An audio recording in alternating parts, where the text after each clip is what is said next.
Hello विद्यार्थ्यांनो, good afternoon. आज आपण शिकणार आहोत टॉपिक्स जेनेटिक्स. की जेनेटिक्स म्हणजे काय आणि ॲक्च्युली जेनेटिक्स ह्या शाखेमध्ये आपण कशाचा अभ्यास करतो.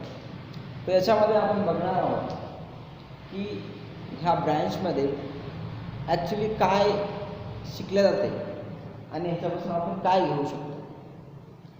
आणि ॲक्च्युली जेनेटिक्स म्हणजेच काय? अनुवंशशास्त्र. अनुवंशशास्त्र म्हणजेच की जे आपल्यामध्ये गुण आलेले आहेत हे आपल्या आईवडिलाची देण आहे असं ते शास्त्र सांगत असते. आणि हे सिद्धही झालेलं आहे की ज्या प्रकारे त्यांनी वेगवेगळे प्रयोग केलेले आहेत, एक संकरित प्रयोग, द्विसंकरित प्रयोग, ह्या प्रयोगामार्फत त्यांनी सिद्ध केलेलं आहे की हे जे काही गुण आहेत हे पिढ्यानपिढ्या पसरत जात असतात, ट्रान्सफर होत असतात. मग त्याच प्रकारे आपण बघू की त्यांनी कशाप्रकारे हे प्रयोग सिद्ध करून दाखवलेला आहे आणि कशाप्रकारे त्यांनी सांगितलेलं आहे की हे जे काही गुण आहेत आपल्यामध्ये हे एका पिढीमधून दुसऱ्या पिढीमध्ये कसे जात असतात. ओके, तर पहिल्यांदा बघू आपण heredity. What is heredity? Heredity is nothing but जे transmission of character. Transmission of characters. Transmission means to go from one place to other place. The transmission of character from parents to their offspring. From parents to their offspring. The transmission of characters from parents to their offspring. म्हणजेच की तुमच्या आईवडिलाचे गुण तुमच्यामध्ये येणे त्यालाच काय म्हणलं गेलेलं आहे? Heredity. Transmission of character from parents to their offspring. Parents to their offspring is known as heredity. Is known as heredity. Okay, तर एवढं समजलं. नंतर आपण पुढच्या टॉपिकवर जाऊ. दुसरं आहे जेनेटिक्स.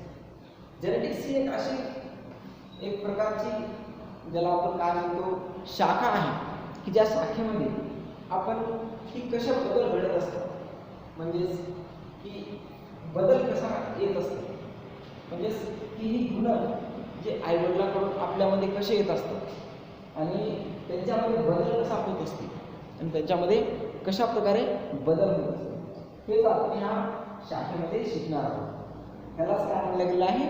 जेनेटिक्स. म्हणजेच आईवडिलापासून येणाऱ्या गुणाला आणि त्याच्यामध्ये जे काही बदल होत आहेत, जसं आईवडिलामध्ये आणि त्या मुलामध्ये जे काही बदल दिसतात त्या बदलाच्या अभ्यासालाच काय म्हणलं गेलं आहे? जेनेटिक्स. ओके, एवढं समजलं तुम्हाला? नक्की. आपण पुढे जाऊ.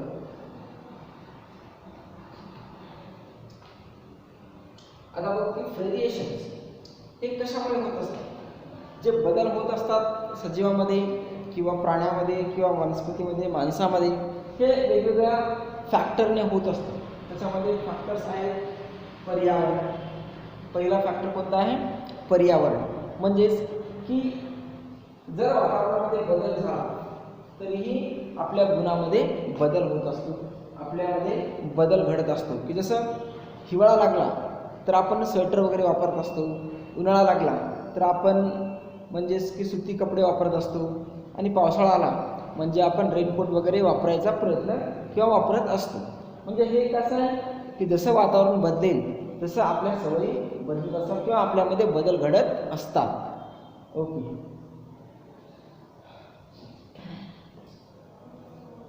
हे बदल क्रॉसिंग ओव्हर म्हणजेच की जेव्हा गुण एकामेकामध्ये ट्रान्सफर होत असतात, म्हणजेच गुणाची देवाणघेवाण होत असते, म्हणजेच की जेव्हा त्यांच्यामध्ये प्रजनन होत असते त्या प्रजनन प्रक्रियेमध्ये जेव्हा गुणांची देवाणघेवाण होत असते त्यावेळेससुद्धा बदल घडत असतात आणि त्यालाच काय म्हणलं गेलं आहे? Crossing over. त्यालाच काय म्हणलं गेलं आहे? Crossing over. की जेव्हा दोन क्रोमोझोमची म्हणजेच गमेटची मिक्सिंग होत असते आणि त्यांच्यामध्येच काय होत असते? एक नवीन झायगोट तयार होत असते आणि त्यावेळेस काय होत असते? बदल घडत असतात किंवा क्रॉसिंग ओव्हर. ओके, त्याच्यानंतर recombination of genes and mutations.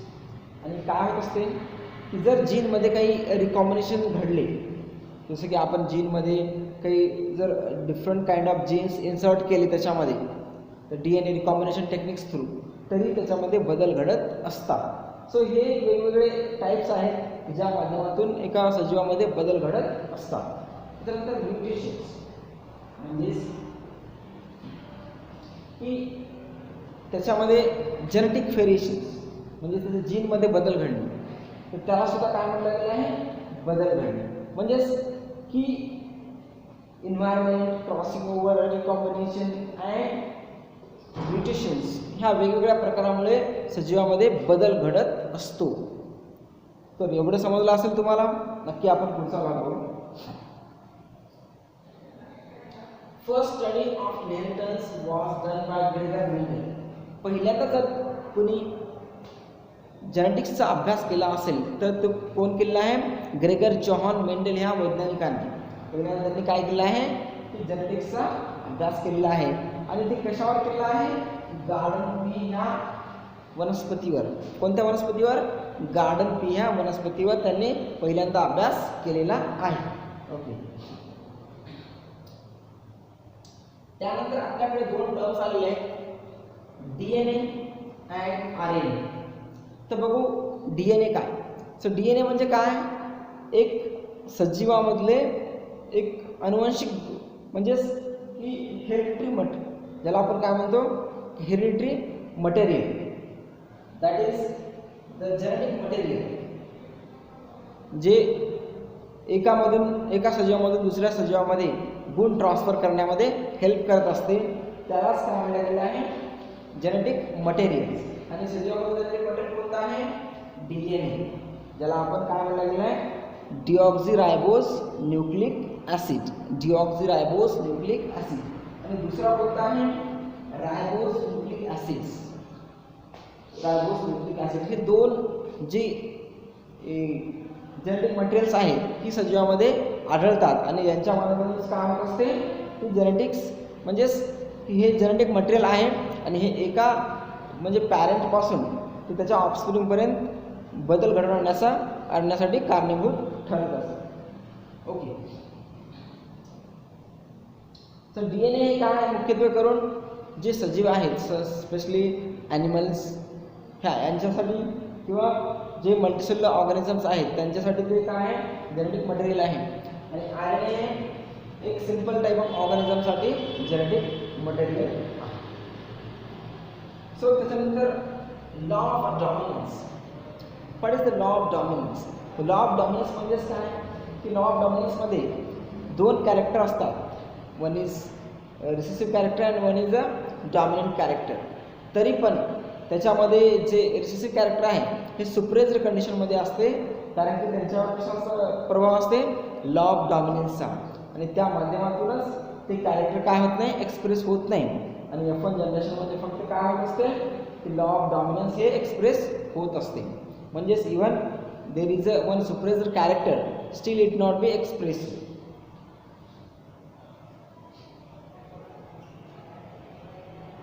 So one of the factors for the pair of inherited trait with the dominant and other is a recessive. There are two characters, one is a dominant and other is a recessive.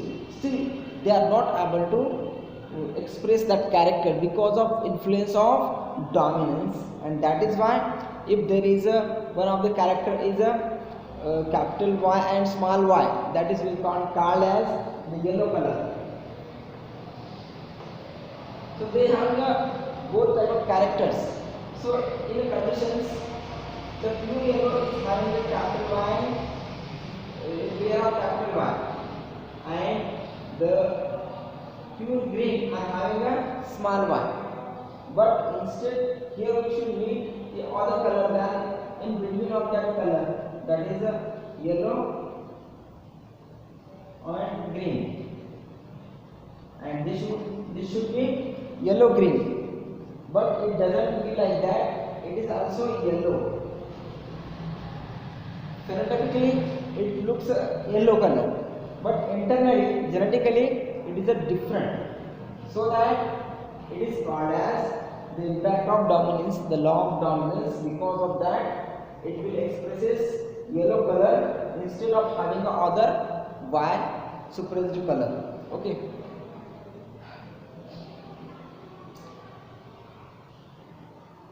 Now we are going to understand law of segregation.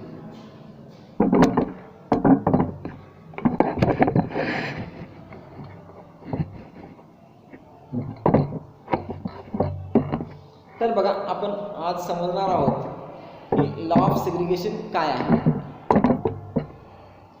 तर law of segregation म्हणजे Mendel's law of segregation status that alleles pair separately. Alleles pair separately during the gamete formations. During the gamete formations, allele pair separately and randomly unite at the fertilizations and randomly unite at the time of fertilizations. So that is called as law of segregation.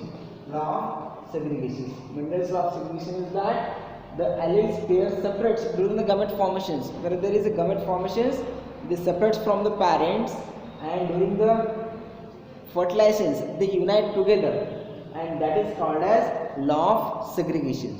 Okay. So next we have the law of independent assortment.